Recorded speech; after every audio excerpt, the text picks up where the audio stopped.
તેજી સાથે ખુલ્યું ભારતીય શેર માર્કેટ। સેન્સેક્સમાં 1800 થી વધુ પોઈન્ટનો ઉછાળો તો નિફ્ટીમાં પણ 500 થી વધુ પોઈન્ટનો ઉછાળો નોંધાયો છે। નોંધે છે કે છેલ્લા ઘણા સમયથી શેર માર્કેટ કે જેમાં ઘટાડો નોંધાઈ રહ્યો હતો ત્યારે ફરી એકવાર હવે શેર માર્કેટમાં ઉછાળો તેજી જોવા મળી રહી છે। નિફ્ટી કે જે 500 થી પણ વધુ પોઈન્ટનો ઉછાળો નિફ્ટીમાં નોંધાઈ ચૂક્યો છે। આ ઉપરાંત સેન્સેક્સમાં પણ 1800 થી વધુ પોઈન્ટનો ઉછાળો નોંધાયો છે। આ ઉપરાંત अन्य इंडेक्स में आ प्रकारे वधारो नोंधायो। तो हवे बात करिए पाणीनी पारायणनी।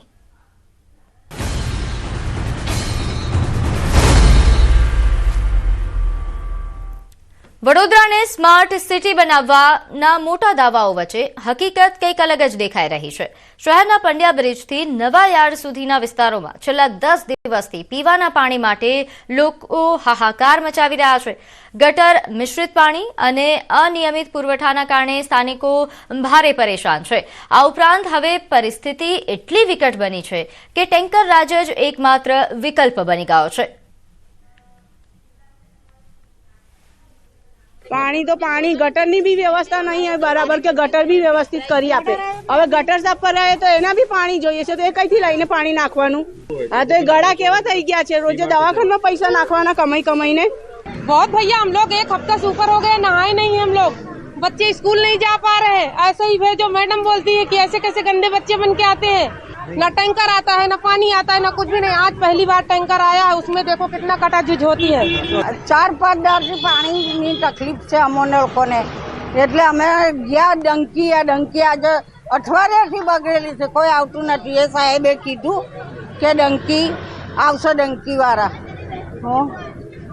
અમે આ ડોહા માણસ થઈને અમે ગયા। 1 મહિનાથી સમસ્યા ચાલે છે, કોઈ જોવા આવતું નથી। કોર્પોરેશન વાળા બી આવીને જોઈ જાય છે પણ કોઈ આવતું નથી। એમના છૂટકી આવે ત્યારે કદા બધા ઘરે જોવા મળે છે અમને। હવે કેમ નહીં આવતા એ લોકો જોવા માટે? કેમ એમના અધિકાર નથી જોવાના? પબ્લિક હેરાન થાય છે એમ જોવાનું નથી અમને। તો કોર્પોરેટરો દ્વારા હાલ ટેન્કરની વ્યવસ્થા કરવામાં આવી છે, પરંતુ મૂળ સમસ્યા હજુ યથાવત છે।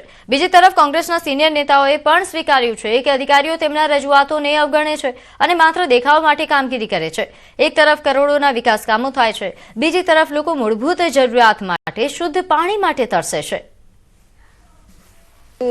રજૂઆતો કર્યા પછી બી અત્યારે ખૂબ મોટી કામમાં સમસ્યા આવી રહી છે। ફર્સ્ટ રીઝન એ છે કે લેબર જે છે હોળી કરીને જે પાછા પરત ફરવા જોઈએ હજી નથી આવ્યા, એક એવું બાનું અમને અધિકારીઓ બતાવે છે। પણ જેને કોન્ટ્રાક્ટ લીધો હોય એ કોન્ટ્રાક્ટરોની ફરજ છે કે 24/7 કોન્ટ્રાક્ટરના સ્ટાફ અવેલેબલ રહેવો જોઈએ। કે વડોદરા શહેર સ્માર્ટ સિટીના નામે ફક્ત ઓન પેપર દેખાઈ રહી છે, પણ જે લોકોને જરૂરિયાત જે વસ્તુઓ છે, જરૂરિયાત જે વ્યવસ્થાઓ છે લોકોને મળતી નથી। લોકોને જોઈએ શું? પાણી, નળ ને ગટર, 3 વસ્તુ, પણ આ એ જ 3 વસ્તુ આજે વડોદરા શહેરીજનોને પૂરતી મળતી નથી। તો આ પરિસ્થિતિ કંટાળેલી મહિલાઓ આજે રસ્તા પર ઉતરી આવી અને માટલા ફોડી તંત્ર સામે વિરોધ નોંધાવ્યો। મહિલાઓએ ચીમકી આપી છે કે જો સમસ્યા ઉકેલાશે નહીં તો તેઓ ચૂંટણીનો બહિષ્કાર કરશે। સ્માર્ટ સિટી અને વિકાસની મોટી વાતો વચ્ચે ઉનાળાની સિઝનમાં લોકો જે છે તે ટેન્કર મંગાવવા માટે મજબૂર બન્યા છે।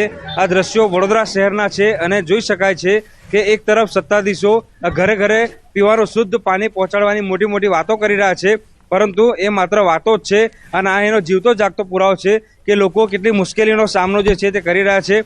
મહિલાઓ જે છે એ મહિલાઓ ખાસ મુશ્કેલીનો સામનો કરે છે, કારણ કે આ રીતે ટેન્કર મંગાવવું પડે છે અને ત્યારબાદ ટેન્કરમાંથી પાણીનો સંગ્રહ કરવાનો અને એના પછી જે જીવનચર્યા જે છે તે આ લોકોની શરૂ થતી હોય છે। હવે જ્યારે ચૂંટણી આવી રહી છે ત્યારે ફરી એક વખત નેતાઓ આવશે અને જે વચનો છે તે નાગરિકોને આપશે, પરંતુ નાગરિકો એક જ સવાલ કહી રહ્યા છે કે દર વખતે જો આ જ પ્રકારની પરિસ્થિતિ થતી હોય તો પછી આ કેવા પ્રકારનું સ્માર્ટ સિટી અને કેવા પ્રકારનો વિકાસ। હાર્દિક દીક્ષિત, ન્યૂઝ 18 ગુજરાતી, વડોદરા। તો વડોદરામાં 10 દિવસથી આ પ્રકારે પાણી માટે લોકો હાહાકાર મચાવી રહ્યા છે। પીવાનું પાણી નથી મળી રહ્યું, જે મળે છે તે ગટર મિશ્રિત પાણી છે, જેના કારણે લોકોના સ્વાસ્થ્ય પર ગંભીર અસર થઈ રહી છે। હવે તંત્ર જાગે અને યોગ્ય કાર્યવાહી કરે તે ખૂબ જરૂરી બન્યું છે, કારણ કે જ્યાં સુધી યોગ્ય કાર્યવાહી ન થાય ત્યાં સુધી આ સમસ્યા યથાવત રહેવાની છે। હવે ઉનાળો આવી રહ્યો છે, પાણીની સમસ્યા વધારે વિકટ બની શકે છે।